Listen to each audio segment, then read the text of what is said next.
Hi, my name is Rabbi Yosef Sharbat, and I'm the Associate Rabbi and Sephardic Rabbi at Congregation Ahawasachim B'nai Jacob and David in West Orange.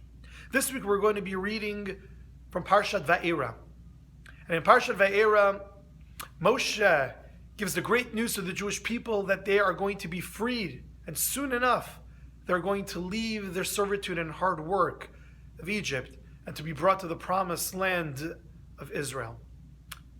Problem is, the Jewish people didn't believe Moshe, or they couldn't come to listen to what Moshe had to say.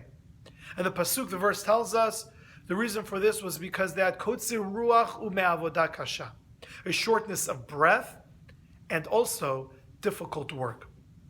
And Rashi explains what shortness of breath means is that when a person who's suffering, when they are working hard, and they don't have time to catch their breath, they don't have time to think and to contemplate all of their sufferings, it is very difficult for them to be healed from all of that, either physical harm or from the emotional pain that they're going through. Mikotzer ruach, the shortness of breath, didn't allow them to heal from their pains. And as a result, they just couldn't listen to what Moshe had to say. They couldn't come to terms to believe that the message that Moshe had was a message of freedom, and that a message that they've been hoping to hear for many years.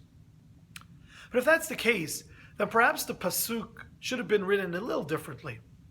It should have said mikotzer ruach me'avodat kasha, shortness of breath from the difficult work, from their hardships. And instead the pasuk says that had kotzer ruach me'avodat kasha, shortness of breath and from hard work. And Simcha Ra says, we see from here that there really were two ingredients, two main issues when it comes to their work and to their servitude. Number one, kotzer ruach, shortness of breath, or perhaps a shortness of spirit. That they couldn't believe that they were actually being freed. They couldn't believe that it's time to leave and it's time to go and that they're going to be saved. And the reason why they couldn't come to believe that was because they had another excuse, avodah kasha. They were working hard. They were suffering. They were in pain. And they were telling Moshe, look at us. We're beat. There's no way that we would be freed from such servitude. We haven't even seen a glimmer of hope, something that would indicate that we would leave.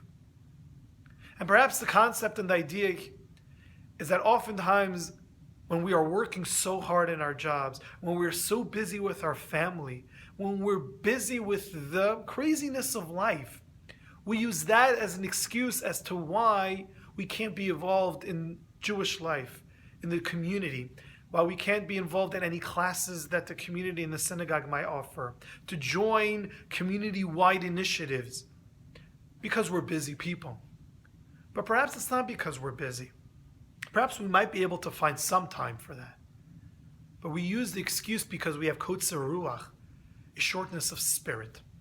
That we're missing that excitement. We're missing that understanding of what it means to be part of a community, what it means to move away from our comfort zone and to think of the klal, to think of the greater good of the nation and of the people.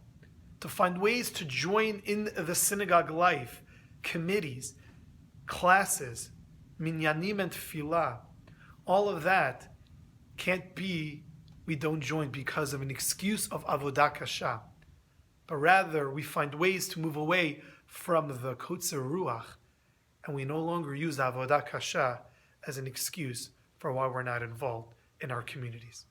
Thank you very much. Shabbat shalom.